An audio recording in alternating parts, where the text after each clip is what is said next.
Me da muchísimo gusto que nos acompañen. Hoy es el Día Internacional de la Eliminación de la Violencia contra las Mujeres.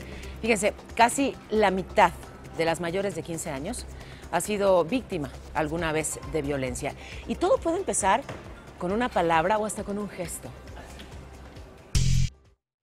Tajear, celar, descalificar. Sin duda, son manifestaciones de violencia contra las mujeres.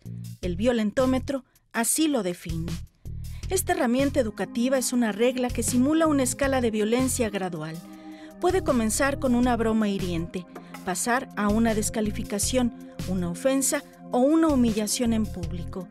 Y concluye con las manifestaciones más extremas, como las amenazas de muerte, el abuso sexual, la violación y hasta el asesinato.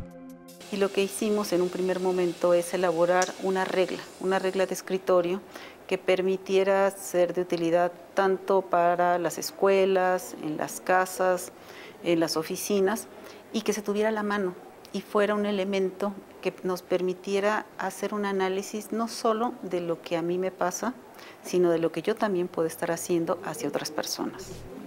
Es una campaña que comenzó en el Instituto Politécnico Nacional con el propósito de visualizar las diferentes manifestaciones de violencia que se encuentran ocultas en la vida cotidiana y que muchas veces se confunden o se desconocen.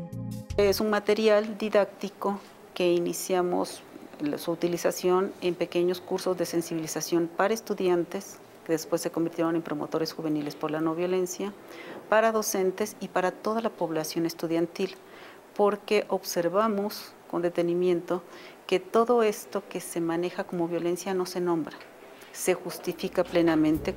Recientemente se elaboraron 15 millones de estas reglas para las escuelas primarias y secundarias del país. Y es que la violencia de género es una práctica social ampliamente extendida en México. Se estima que en el país, 2 de cada 3 mujeres han experimentado algún tipo de violencia.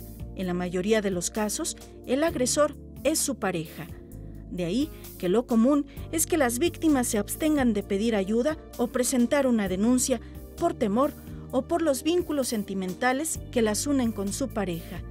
Según las cifras oficiales, las agresiones más ampliamente experimentadas por las mujeres son las de carácter emocional.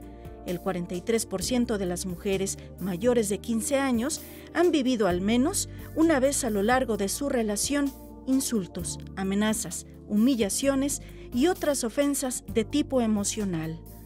Al aire con Paola, Karina Cuevas. Hoy está aquí en el estudio, y lo agradezco muchísimo, Silvana Ornelas, que fue víctima, tú lo fuiste, Silvana, muchos años de violencia, pero lograste superarlo. Y por eso es tan importante que estés hoy aquí y nos compartas tu testimonio. Bueno, de entrada, gracias. Gracias por venir. Y dinos, ¿cómo es que empieza para ti toda esta pesadilla? Al contrario, Paola, muchísimas gracias a ti por la oportunidad.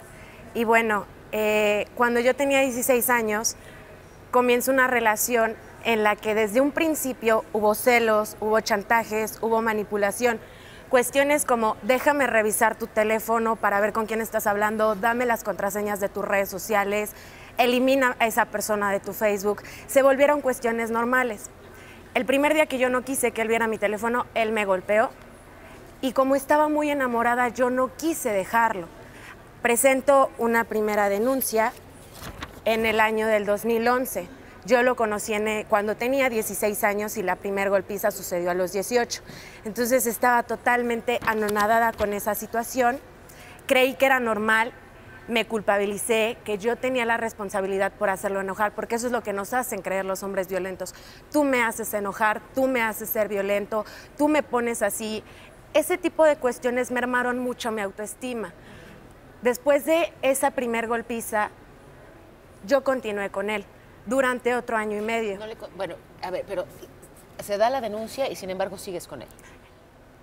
Yo empecé a andar con él a escondidas de mi familia porque ellos ya no lo querían cerca de mi vida. Es también lo que... Como lo veíamos en la nota, el Instituto Politécnico Nacional realiza un violentómetro.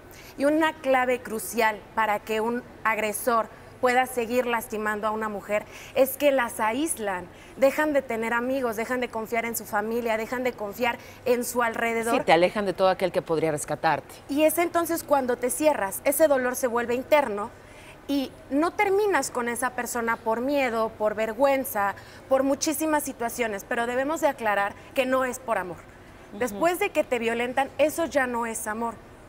Continuó con él hasta que hubo un momento en el que yo pesaba 48 kilos y ya me sentía totalmente desmoralizada, no me podía ni parar de la cama.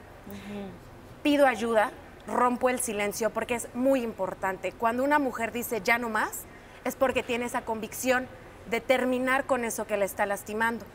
Pido ayuda y ese fue uno de los principales problemas. Me di cuenta que no había dónde recurrir porque no es un problema que se atiende. Es un problema que creen que es de la pubertad, que es de la adolescencia, que es cuestiones de novios. Pero este tipo de cuestiones avanzan hasta que te conviertes en una mujer violentada. Entonces, para terminar con este joven, a mí me internan en un anexo de alcohólicos y drogadictos porque no había otro lugar. 3 meses después salgo, él me busca y es entonces cuando yo pedí una orden de restricción. No existen. Entonces a mí me ofrecieron un convenio de conciliación con sus papás, lo firma mi mamá y pues es entonces que termina completamente esa situación. ¿Qué edad tú y qué edad él ya para ese momento? Ya tenemos 19 años. ¿La misma edad entonces? Sí, éramos 2 jóvenes que al no entender los conceptos de amor y de respeto terminaron violentándose. Llegamos a cuestiones muy graves, tengo una cicatriz en la pierna, una en el labio, episodios en donde me quedaron moretones, pero ese tipo de cuestiones me hicieron darme cuenta que no era lo que yo quería, que eso no era normal. Empiezo a investigar y me doy cuenta que le pasaba a mis amigas, que le pasaba a mis compañeras de la escuela y que la gente decía, es que si te celes porque te quiere para ti, es que si además no quiere que te pongas esa falda es porque no quiere que nadie lo veas y eso no es cierto. Silvana, ¿tú viviste violencia antes en casa? ¿O tenías, digamos, una cierta tolerancia a la violencia? Ese es un factor muy importante. No violencia entre mis papás, pero ellos venían de un divorcio. Entonces yo me sentía sola y tenía una baja autoestima. Me refugio en él y cuando comienza esa violencia, yo no lo interpreté como violencia. Yo creí que era su manera de protegerme, que era su manera de cuidarme. Además de que era una niña de 16 años que estaba enamorándose por primera vez. Después de toda esa experiencia, al investigar me doy cuenta que, por ejemplo, en el Estado de México tenemos un problema muy grave con este tema.